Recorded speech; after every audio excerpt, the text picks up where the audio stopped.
All right, ladies and gentlemen, welcome to another edition of the broadcast. I'm your host, Josh Reeves. It is Saturday, March 31st, 2018. I want to welcome everybody out there to another edition of the show. Going to be getting into some various topics of discussion, news items, and whatnot for you here on the show. So strap in, get ready for another one with me. Before we get into all of our different stuff I've got to discuss, I've got some things I want to talk about as well on the show concerning some of the stuff I talked about last time. It's very interesting that oftentimes this happens. It happens all the time to me. Every time I talk about something, or there's always synchronicities and whatnot. So it's interesting that the very next day after I did the last broadcast, which is set a lot of people on fire. A lot of people have been on fire from that show. A lot of comments, whatnot. Really appreciate everybody's comments and stuff. I mean, I've gone over that stuff 1,000 times, but never hurts to go over it again. So yeah, I've definitely got some stuff to mention that ties into the last show. So those of you who were enjoyed the last show, which was many of you, judging by the comments and emails and whatnot I got. So I've got more to add to that today. Very interesting stuff here. But like I said, I mean, really, that's a topic you could go on for weeks and months and years and still never cover all of it. Somebody in one of our listeners and supporters in the left a comment on the last show and said, instead of me paraphrasing, just let me just read it directly so I don't fucking butcher it or say something this gentleman didn't say. You should make a movie exposing all religions. I'd chip in for that. I mean, I hear you, but I mean, my thing is, why is it always got to be me? Let somebody else do it.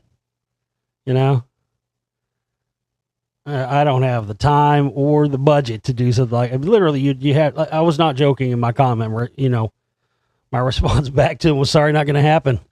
It'd have to be 500 hours long, and cost $1.5 million to make." Yeah, you'd have to have a bottomless budget, and you'd have to make the motherfucker. It'd have to be like, what's that guy's name? Ken Jennings? Was that his name? Jennings? I'm trying to remember. No. I'm thinking. Anyway, whatever the guy that does those, like PBS, like Civil War documentaries, like fucking 15 hours long. It would have to be something like that. I mean, hey, if I am ever in the position where, I've got unlimited funding or whatever, and, bottomless budgets to make whatever films I want to make, hell yeah, I'm all about it. But there's no way at the level I'm at, there's no way I could make a film like that with how I make films. It's impossible. Like I've said, I mean, I've talked about quite a bit recently how I considered not making any more films after this Spellcasters 2 is done, because like I said, this is not just one film. One film is easy to make. This is two films. That's what this film is taking, and it's taken so much longer. I mean, it's literally two films. Like two separate 2-hour plus films. That's how much information is, and still there won't be everything that you could put in there in it. So when I said I was going to stop making films, that I don't want to, but it's all dependent. I mean, if fucking Spellcasters 2 is very successful or whatever, then hell yeah. I mean, you got to understand this. What it takes for a film to be considered successful for me is minuscule in comparison. But I mean, if you look at the last two shows. I mean, look at the last 2 or 3 shows. Look at the amount of listeners that have tuned into the last two or 3 shows. You would think that if I put up a show in the first 2 or 3 days, it gets, over 1,000 views or, 800 to 1,000 views or whatever. You would think that if the very next day I put out a new movie for sale, you would think that you would get, maybe you would sell. It just seems reasonable to me that if 1,000 people listen to a movie or listen to a radio show, and they're interested in my work, and I put out a movie the very next day, you would think you would sell 1,000 copies of that the very next day. It doesn't work like that. And that's the real problem, is being able to make enough back from a film to at least make the next one. I mean, 1,000 people listen to this show in the first 2 days it's up. If 1,000 people bought my new film within the first week that it went up, I could fund 2 more movies from that. 1,000 people, folks. I'm not trying to reach hundreds of millions, although, of course, everyone wants to reach more, and you hope, of course, that. But I'm realistic about this stuff. And that's why I don't pay, like I talked about before, I don't pay for views. I don't pay for likes.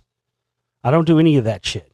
I don't care. I've never cared about numbers. I've never concerned myself with numbers or listenership or any of that stuff. The only thing I concern myself with is, are we able to cover our operating costs every month and continue and have enough to make these films and get them out?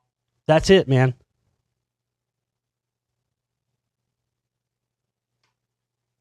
But, as it is now, if we sold a few thousand copies, like if I had a movie and it sold 3,000 copies, 3,000 is nothing. Speaking of numbers, we might only get, 1,000 or 1,200 views per video, in a week or whatever. But when you actually go on the analytics, like I said, I've never been obsessed with that, but occasionally I have to go in there and look at it. And I go and look at how many, we've got like 350,000 listeners a month. So again, you can understand my frustration when, we don't sell as many downloads or we don't get as many donations and the rest of this stuff. There's people out there listening. There's plenty of people out there that could be contributing and making this work so much easier. Because that's really all it takes. That's really all it's going to take.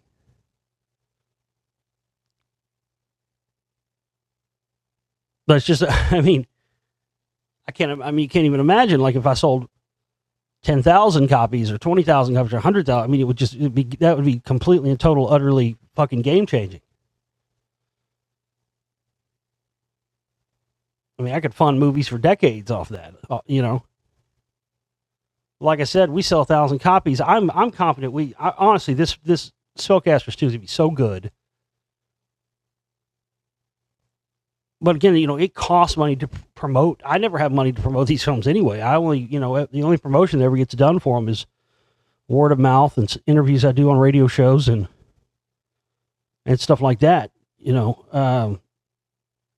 But, when I'm done making a film, it's taking every penny you could squeeze between covering operating costs as well as paying for the cost of the film. It takes it, so there's nothing left. Once you get to putting the film out, there's really nothing left to promote or anything else like that. But again, more than anything else I've done, I know this film has the potential to break out and reach tons and tons of people. So I'm plowing away at this thing. I'm trying to get it done. Again, before we get into our news and all that, I wanted to give you a quick update. We did get a couple people get their contributions in for the month already, so thank you to everybody out there. We've shaved it off. We're not quite as we're not at the red alert level yet, but we'll be there in a day or so. But anyway, we only have $800 left to go on our operating cost fundraiser for this month, so that's really good. And like I said, there's got to be 8 of you out there that could contribute $100 each. There got to be 16 of you out there that could contribute $50 each. As I mentioned, we've got the different perks that we're only going to be offering this month. So if you want to get the lifetime download deal from the download shop where you'll get unlimited downloads from the download shop, movies, all the movies are there, audiobooks. And I do change stuff out. I mean, sometimes I'll put stuff up and only be there for certain periods of time, and then it'll get taken away and other stuff gets added. But anytime I'll put an audiobook out or a movie out or anything else in the audiobook, in the download shop, you'll just have to email me and say, I'm one of the lifetime download people. I'd like this, this, and this, and then I send it right to you. So if you contribute $300 in the next 48 hours, you can still get in that deal, and you'll also get a name of your choice in the credits for the Spellcasters Volume 2. If you donate $100, you'll get your name or a name of your choice in the credits for the Spellcasters 2, as well as any 3 downloads that you want from the download shop right now. We've also got a big, huge one for a $500 contribution where you'll get all that, and your name in the co-producer credit of the film, and a 30-minute Skype session with me and all that for the $500. So go and check out the all the perks that we have there. And again, we're only $100, but we've got to have, it's Saturday. Tomorrow's Sunday, it's the 1st, and it's Easter, so it's a holiday. So we'll have until 3 p.m. Monday to have the entire amount that we need, which is, I think it's 810. I said $810, whatever. So we need that by 3 p.m. Central Standard Time on Monday. But don't wait. Don't hesitate. Like I said, we've already had a few people get theirs in early, which is great. So, so we're not at the last minute needing to go the whole distance. But if we get 4 people today, by the end of the day today, on Saturday, if we get 4 people to come in at the $100 level, or one person to come in at $400, or one person to come in at $500, and we get half of it taken care of today, and then we can get the rest of the other half taken care of between tomorrow and Monday afternoon. That would be best case scenario. So, again, go and get your contributions in there. I want to remind you that the contribution banner thing is PayPal only. So if you don't have a PayPal account and you still want to contribute, you can go to my website, theglobalreality.com. There's a donate button there, or you can put in your credit card or debit card information without having to have a PayPal account and all that. If you don't have a bank account, any of that, I get that a lot. And still, I instruct people over and over again every month. They ask, well, how can I contribute? I don't have this. I tell them, and then we don't get anything. All you have to do is real simple. All you have to do is go and get a prepaid Visa gift card thing, and just send me the card number and information, all that stuff, and I can process it on my end. So, again, if you can't figure that out, you still can't figure out how to contribute, shoot me an email, globalrealityshow@gmail.com. That's globalrealityshow@gmail.com, and I will instruct you on how you can contribute. But anyway, yeah, we only have 800 left to go. Let's get 400 of this in here by the end of the day Saturday, and then or hey, let's get all of it before tomorrow, whatever. But let's, I'm trying to be realistic about our goals here. And again, people have started contributing already, so that usually, like I've talked about before, that usually what it takes. Once people start seeing other people starting to contribute, they'll start to contribute too. But if nobody is, then they won't, because it's like nobody wants to fucking jump first or something. I don't know. It's bizarre. I love all you fuckers, but you're weirdos. Some of you out there fucking, it's just the behavior of how some of you decide to contribute is just hilarious to me. And some people, the way they do it too, they think you're cute and they think I don't notice, but I do. But it's not cute to me. You can think you're cute. It's just funny. I have people donate like, $66.66 before. I'm like, come on, buddy.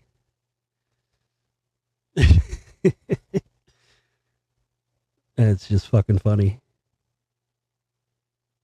And also remember, if you want to get a subscription to the HD Members Archive so you can get these shows as soon as they're uploaded, right when they're finished, you can hit the subscribe button at the top right-hand corner of my website, theglobalreality.com, and you'll find the page that opens up. It's $10 a month for a monthly membership. You can buy it by every 3 months, a 6-month membership, a 1-year membership, and even a lifetime membership. If you want to get a lifetime membership to to the archives to the show, and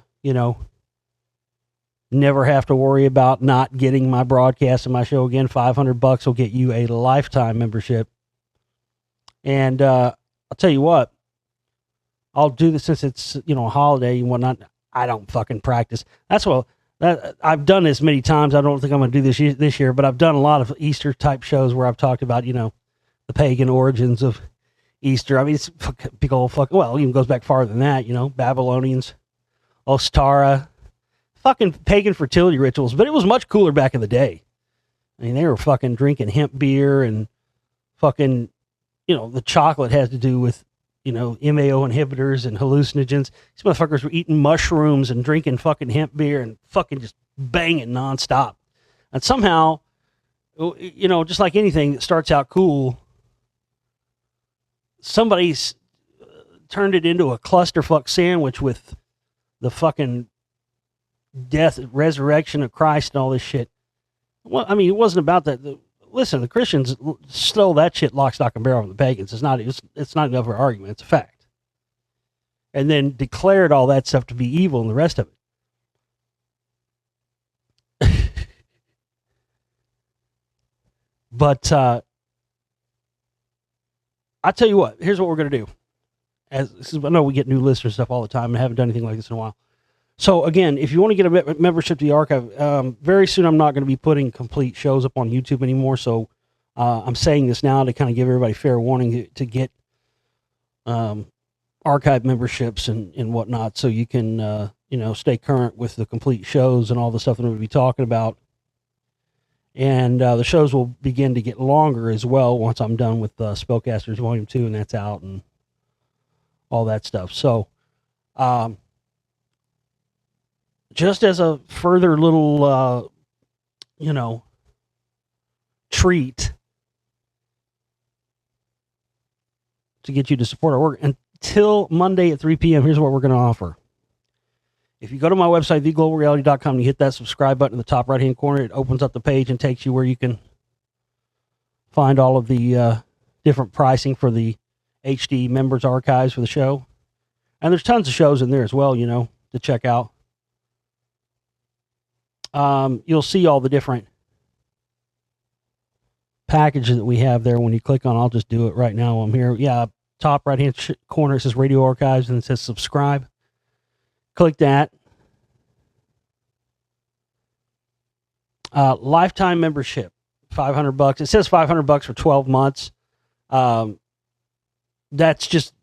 the most they'll let you do it. Basically what it is that once you buy a subscription, I can then go in there and change it indefinitely. But anyway, if you get the lifetime membership to the archives, that's $500 from now until 3 o'clock on Monday. I will also throw in, you will also receive the lifetime download shop downloads as well. I've never offered this before. Probably won't offer it again. I'm about a month away from having the most monumental piece of work I've ever done, that I've gone through hell and back to make. Right now I just got to get these operating costs covered and maybe have a little bit left, because that's the problem. Sometimes when we reach our goal, we get the operating costs covered, and then we're at zero again, and then the fundraising has to start again. But regardless of that, again, I've never done this before. Hey, $500 will get you, if you go and you have to go to where I instructed you to go, it's the Podbean subscription page. You go to my website, it says Radio Archives, you hit that subscribe button, and get the lifetime membership. And in addition to that, I will also give you lifetime download shop thing as well. So for a $500 contribution between now and Monday at 3 p.m. Central Standard Time, you can basically assure yourself lifetime access to all my work, no matter what I put out from here on out. I've never offered this before. I'm not going to offer it again. And this to me, I've tried to come up with a way to make like a fan club thing or something. I don't know, but to me, this is like the ultimate thing. I mean, this is like, that's what I'm going to call this. This is the ultimate fucking fan offer, right? The ultimate fan package. Lifetime archive membership for the show and lifetime downloads of the audiobooks and films. And everything I put out from here on out, you'll have the access to. $500 contribution between now and Monday at 3 p.m. There you go. All right, let me get into some news for you. It's incredible. This is what I was referring to earlier in the show. It's just again, it's mind blowing sometimes. The stuff. I mean, it's fucking unbelievable when you get on this path of research. It just the synchronicities just can abound. As soon as you read about something, learn about something.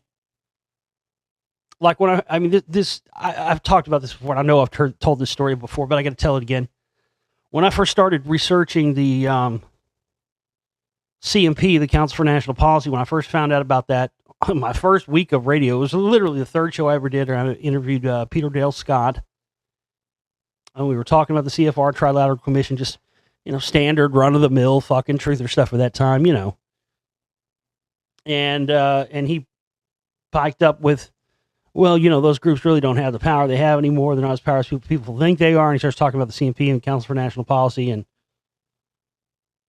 my brain was effectively fucking lit on fire from that point on. Because, again, man, that was the whole thing when I never wanted to do a radio show or be a broadcaster or any of that stuff. I only ever did it because people suggested that I do it. Because, I was listening to all these shows and stuff at that time, and I'd read books, and I was just like, man, nobody ever talks about the stuff I know about. And so, after people making the suggestion that I should do my own show, I really did. I thought, because I'd been researching this stuff for so long, I thought, well, yeah, if I'm ever going to do it, now's the time to do it, because I've been researching this stuff for so long. I mean, I know for a fact, I know a lot more about it than most people do. This was my thought at the time. We're talking 2007, right? And boy, I mean, boom, the third show, right? The third fucking show, I get hit with the harsh reality that I don't know so much as I fucking think I do. And that has been a continuing fucking theme for me ever since. Because let me tell you, I started out, most people, whenever they do something, they start out humble, and then along the way, they turn into, egotist, whatever. But no, it's been the other way for me. I've gone backwards in this. I started out with the ego, with I'm the shit. I know what the fuck I'm talking about, right? And no, I've worked backwards from that since then, ladies and gentlemen. Now I'm the most humble. That's why I fucking even hate having to point out my achievements and accolades sometimes. But it's important, in the scale of the work that I've done, and shown why I've been so insistent on continuing doing it all these years. But was really the start of it for me, where I started to realize, wait a minute, because I had suspected it for a long time. Why is it that we're being told by all these people that, the whole New World Order or whatever else and all this evil and stuff is coming just strictly from left wingers, and that somehow the right wingers are always portrayed as being the good guys? Yet we know for a fact we know about stuff like, whether it be Watergate or Iran-Contra or, wars, whatever else, all this stuff. We knew they weren't innocent in all this. So when I started finding out about the CMP stuff, that's when it all started to click together. Okay, this is why it's been hidden, and etc. This is why I had not come across this stuff until now. No, this is the reason why. But getting back to what I was talking about here, and the synchronicity of things. Again, I had never heard the Council for National Policy. I'd never even heard the name. Never heard CMP. Never heard a word of it. Anything. But I was just about, I was pretty sure I was just about on the trail of it anyway, because I had this little blog like a year before I started my show, and I went back and looked at it, and I had posted this thing about the Kennedy assassination and about the John Birch Society, involvement, because you had like the Hunt brothers, who put out the Wanted for Treason posters in Dallas. Those were put out. The John Birch Society put those out, and H.L. Hunt paid for all that. And I posted this thing like a year before I started my show, and a year before I had found out about the CMP. And in this long article, which I'd copied and pasted from a website and put in there, it actually, reading back through it, had mentioned the CMP in there. And I didn't even know it, because it just didn't even register on my radar, because I'd never heard of it before. So I did that interview with Peter Del Scott, where I found out about it on Thursday, because back then I was doing the show like 4 days a week, And I kid you not, by that Saturday, folks, just 2 days later, when I was gathering news, all these news stories were coming out about then Vice President Dick Cheney attending the super duper extra secret meetings held by the secretive right-wing group, the Council for National Policy, who were having their meeting at that time in Salt Lake City, Utah.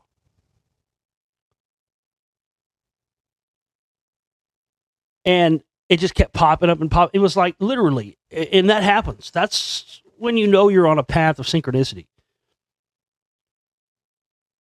And I know you've all experienced that in some way or shape or form before, where, you've probably experienced it stuff with like music, where like you've never heard a song before, and you hear it for the first time, and then you're like, oh, wow, I've never heard that song before. It's pretty good. And then you'll literally hear the motherfucker 5,000 fucking times in the next week, That's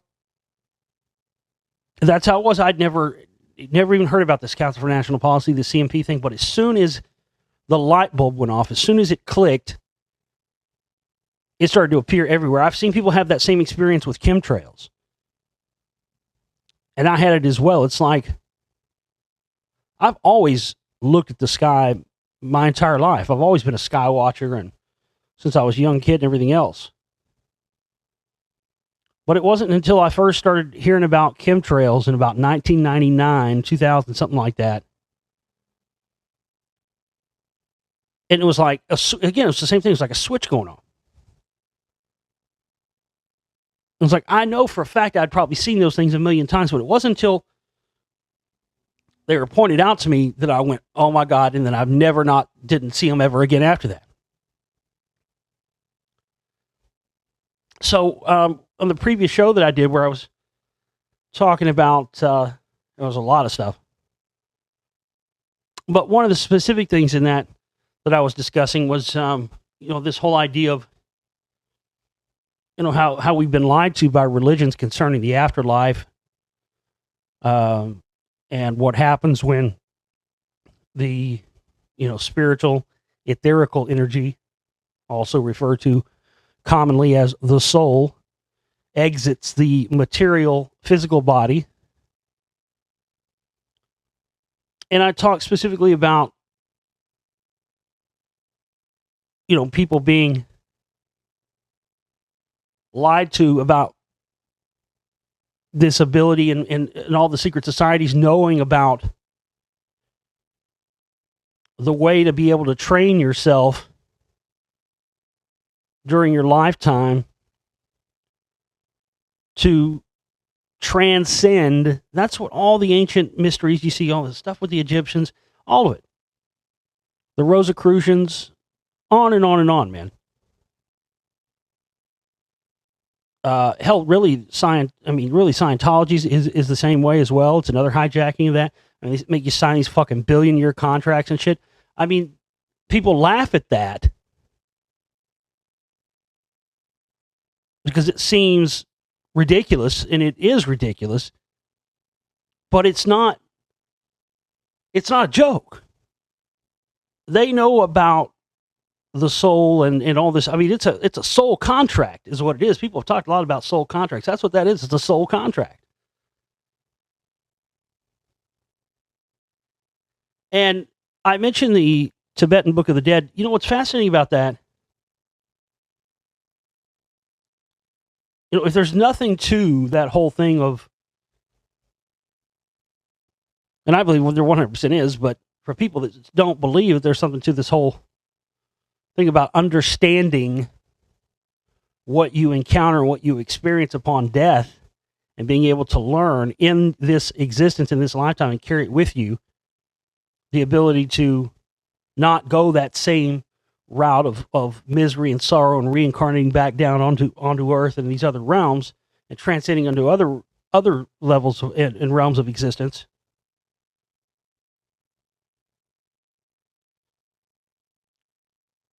It's there in all the religions. I mean, Rosicrucians is totally based on that. That's what the whole rosy cross thing is. The rose on the cross represents the crucifixion of the soul upon the body,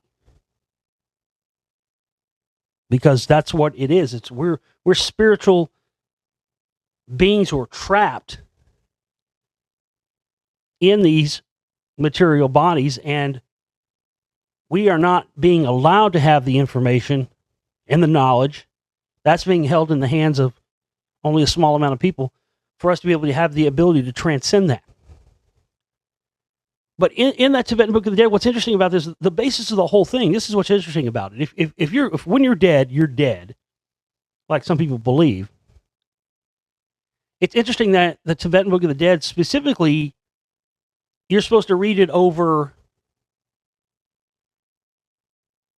a period of so many days in front of the person's corpse, and it's supposed to guide this person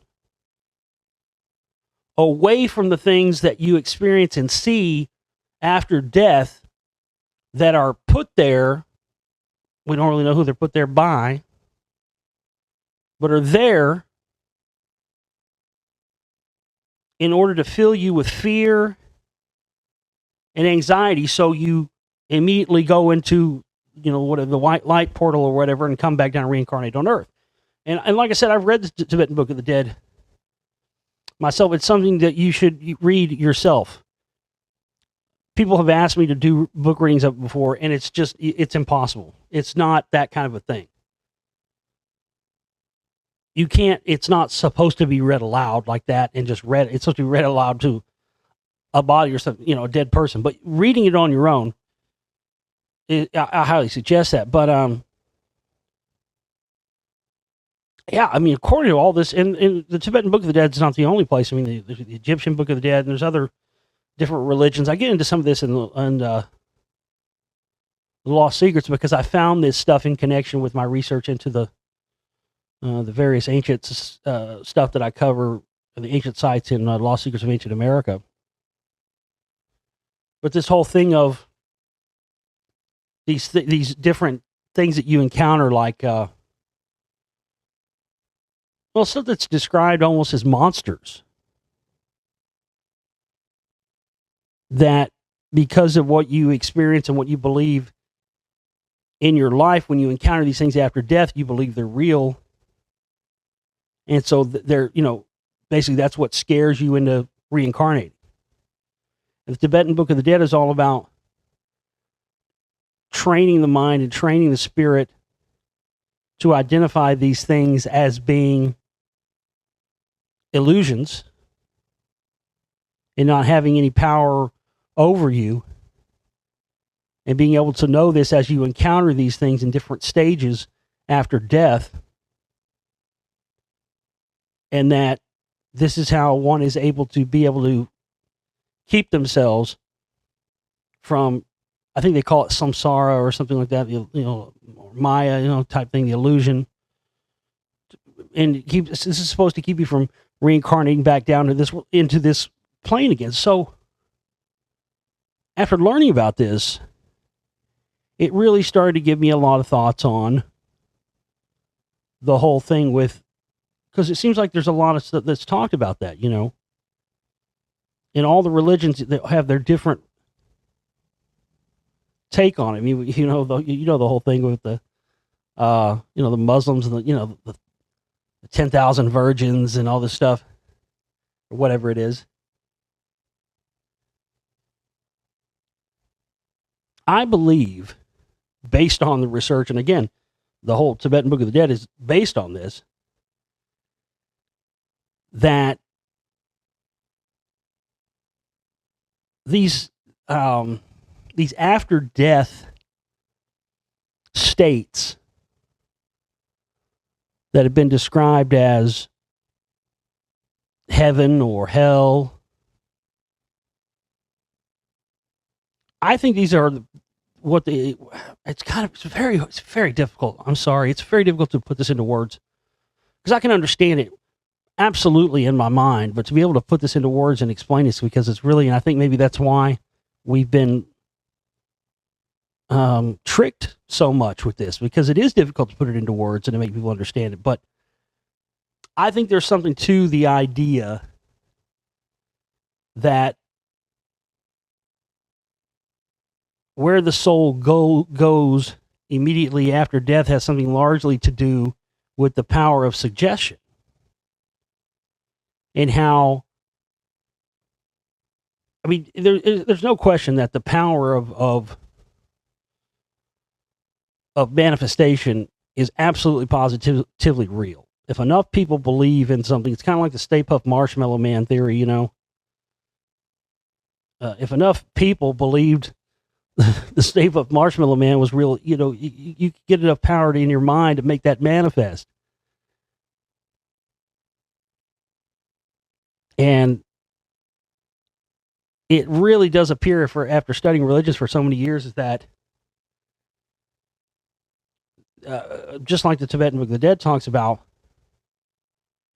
you've got these different stages. To me, they sound like different dimensions. That's what the description sounds like when you read these ancient texts and whatnot. It sounds like descriptions of different dimensions, so that you exist in different dimensions, the spiritual body in between, because there's a period in between death when you're in these stages, and then you either ascend to another level, or you reincarnate again back on Earth. And it's fascinating that this time period, I forget how many days it is, of how long the body, the soul and spirit is in this sort of purgatory-like realm before reincarnation or ascension can happen, corresponds exactly to the same amount of days that a baby is in its mother's womb before you can tell what the sex of the child will be, male or female. And according to Rick Strassman in his DMT book, this day also corresponds with when there's the first day that you can tell whether the child is male or female. There's a flood of DMT, dimethyltryptamine, from the pineal gland of the formed baby. And that lines up with the amount of time between death and reincarnation that the Tibetan Book of the Dead talks about. So that's when I started to realize, well, that's why there's this manual, This is why you would want to sit next to somebody and instruct them, because apparently there's all these different, like, purgatory type places. That's when I think the ideas of heaven and hell and all this stuff that religions tell people about, I think that's what they are. I think it's just the same as, ghosts or spirits or poltergeists or the rest of this. You have these different states of being after death. Some of them remain here in this physical realm before they go on to other different dimensions and other spiritual realms. And I think when people believe, if people are adherents to a religion their whole life, I believe that the spirit you could think of it almost as you would think of like a virtual reality. That's the best thing in our realm I can sort of relate it to. But it's almost as if you're an adherent to these religions, if you believe that you do this thing and you're doing it for your religion, and you really believe you're going to go to some heaven with 10,000 virgins and fucking, Pabst Blue Ribbon on tap or whatever, you will go there. Same as, if you believe that, you're going to burn in hell for eternity for all these things because, God caught you on his fucking webcam, beating your meat when you were 13 or whatever. And when you die, you're going to have to sit there and he's going to read you all this stuff, like Beavis and Butthead. And at 12, you touched yourself in an inappropriate manner. Yeah, that was awesome. That was cool. No, that sucked. It's like, come on. But I think that's what these things are. And I think that's why so many different religions have their different versions of it.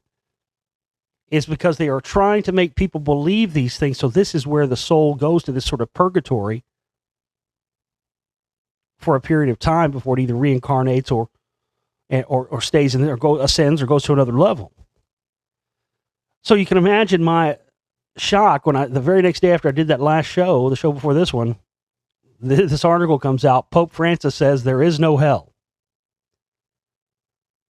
In another interview with his longtime atheist friend, Eugenio Sclafari, Pope Francis claims that hell does not exist and that condemned souls just disappear. This is a denial of the 2,000-year-old teaching of the Catholic Church about the reality of hell and the eternal existence of the soul.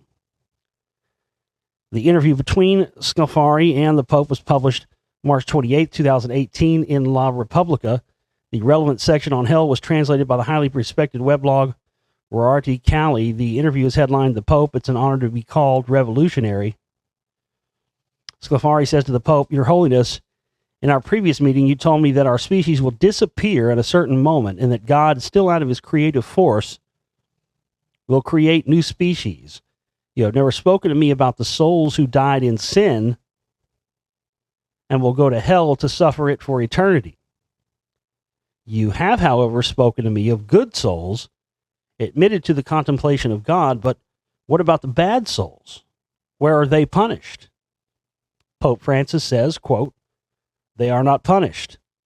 Those who repent obtain the forgiveness of God and enter the rank of souls who contemplate him." That's some interesting terminology. But those who do not repent and cannot therefore be forgiven disappear. There is no hell. There is the disappearance of sinful souls. Now, listen to that. Now, that's fucking, there's some shit for your ass right there. This motherfucker just came out and said, you know what? Fuck hell.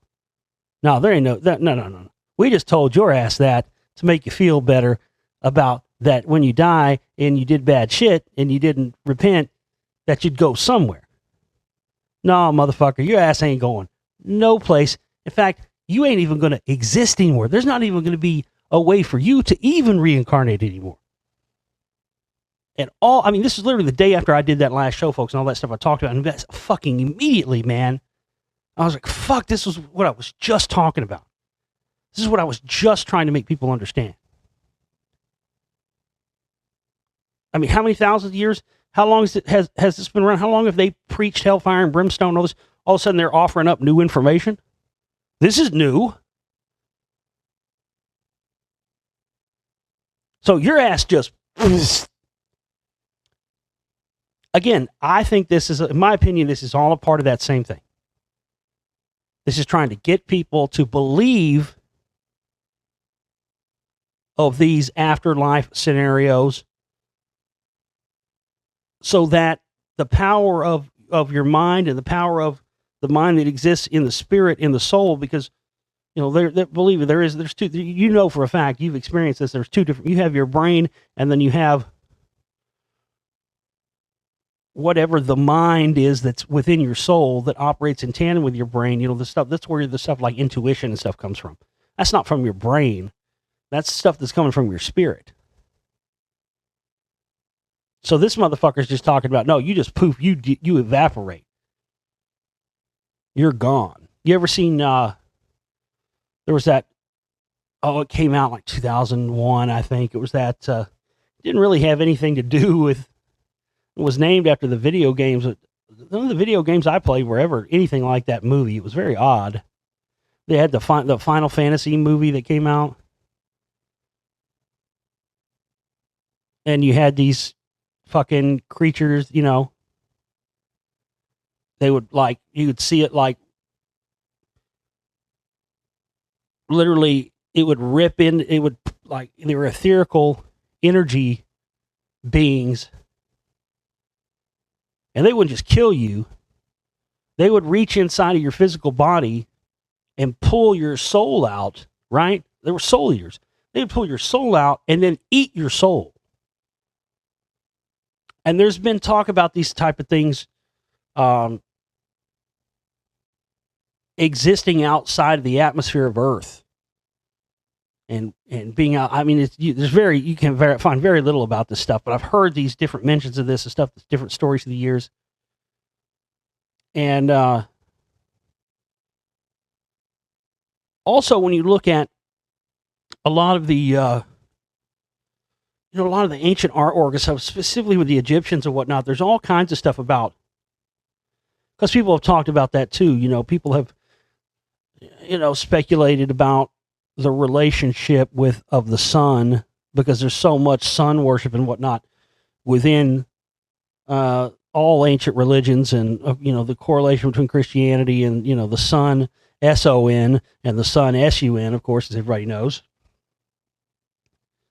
But then there's also stuff like when you look at the Egyptian depictions of what is commonly referred to by Egyptologists and scholars and everything else, you see these depictions of pharaohs and whatnot, and you see stuff like the Temple of Hathor and Dara, and you see the winged, like the red sun with like the wings on it, the servants and stuff coming out of it, and everybody always tells you that's the sun because the Egyptians were sun worshippers. But in actuality, that what we're told is the sun is actually Sirius, because that's a sun, that's a star as well. But there's some sort of correlation between the sun, or any sun or a star, and this movement and transference of the soul after death. I don't know how to explain it. I don't know how to give you all the fine details on it. I just know that just from my own research and looking at this, there's an absolute correlation with that. People have speculated that, I've heard it said, people say, when you die, you go to the sun. I've heard people say that before. And yeah, there's, there are people that believe that, as if the sun is some sort of, it's where the energy goes. Because, there's the whole adage of, energy can neither be created nor destroyed. So the energy has to come somewhere. There's the whole thing where people die and seeing the white light and stuff like that. So there's a definite connection between why the sun, other than just being, obviously being the life giver and all that stuff, was so worshipped, because a lot of these depictions that you see in combination with the sun are not just stuff that's happening within the life of a living being. These are depictions of souls and immaterial beings that are going towards this. So I just think it's fascinating that after I was just thinking about that, here comes the fucking Pope. He comes out and says, oh, well, if you repent to God, then... See, he's not even saying in this, he's not even saying, well, if you repent to God, you'll go to heaven. He's changing the whole fucking thing here. He's saying you will enter the rank of souls who contemplate him. That language, that terminology, I can't remember where I've read that before, but it's eerily similar to some of the stuff I think I've read in like the Tibetan Book of the Dead and stuff. That's you will enter the rank of souls who contemplate him. Now let's look up that word. Contemplate. Let's see what the definition of that word. Okay, contemplate. Verb, look thoughtfully for a long time at. To think about, the result of a trait, to think about, or to think profoundly at length, to meditate.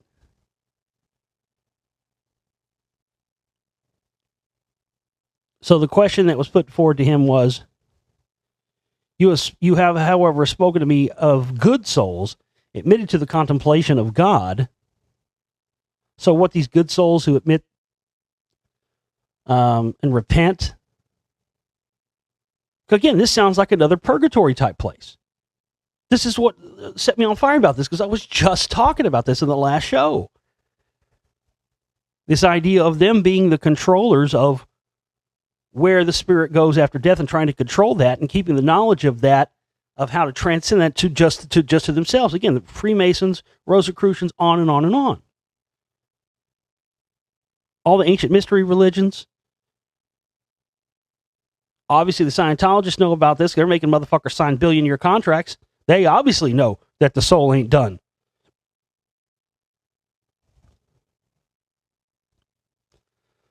So he's basically saying that they'll be admitted to the contemplation of God. So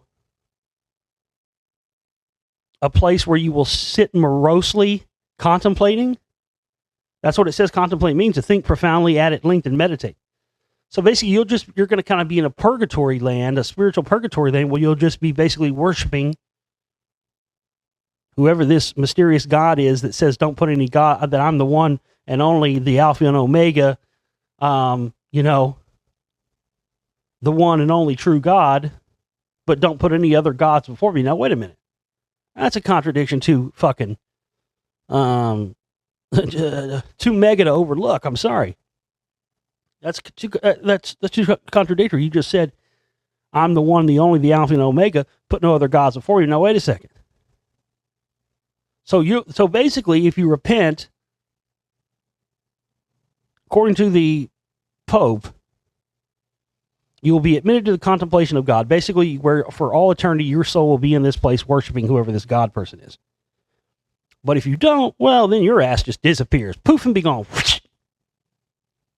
You see what I'm saying? They are trying to get people to believe in these constructs, in the idea, and the whole thing, the same thing as I've talked about with atheists and atheism. If atheists believe that when you die, that's it, and they ain't going nowhere, guess what? That's where they're going to. Nowhere. I don't have all the answers, and I certainly don't know everything there is to know about this. I do know, however, I have never heard any other discussion on this the way we're discussing it now. And I'm telling you, it's important, because all these ancient secret societies and all this stuff, man, all these guys from way back 5,000 years ago to now, they're all into this. So it's there for a reason. And I think there's a lot of evidence to support this idea that they want us to believe in these certain afterlife places. So again, we go to them so that we're easy to control. Because imagine this, folks. Imagine if people like you and me and other people who've,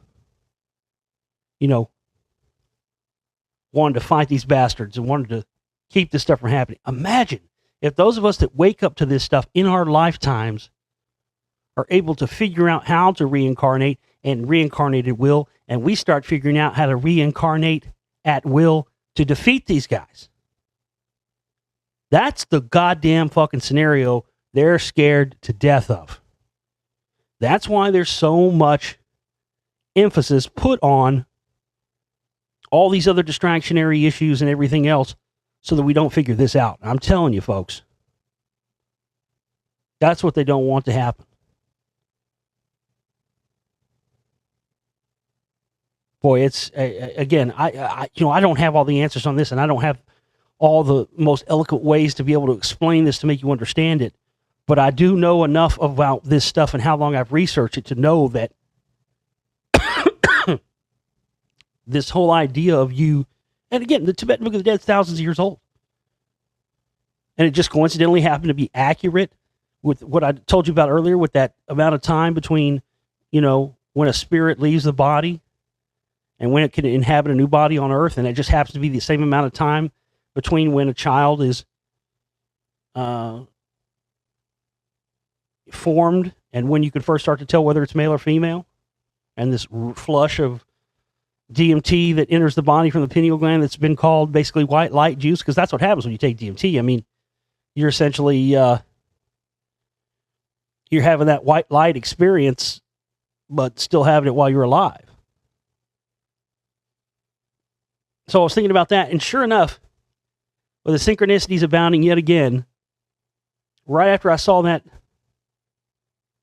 Pope article, I saw this. A little-known hallucinogenic drug called DMT takes people to a place that feels more real than real, and here's what researchers know about it. Yeah, I've known about this stuff for a very long time, but people are starting to learn more about it, and that's essentially what it is. It's the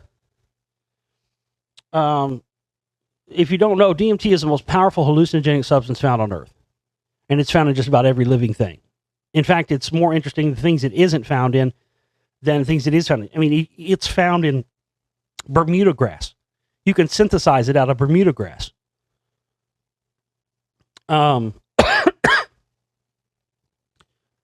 But it seems to be the facilitator between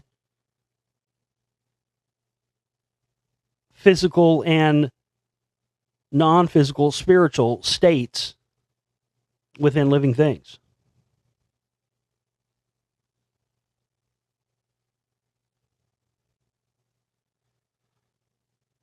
So just interesting. Again, just had that discussion about religion and just had that discussion about,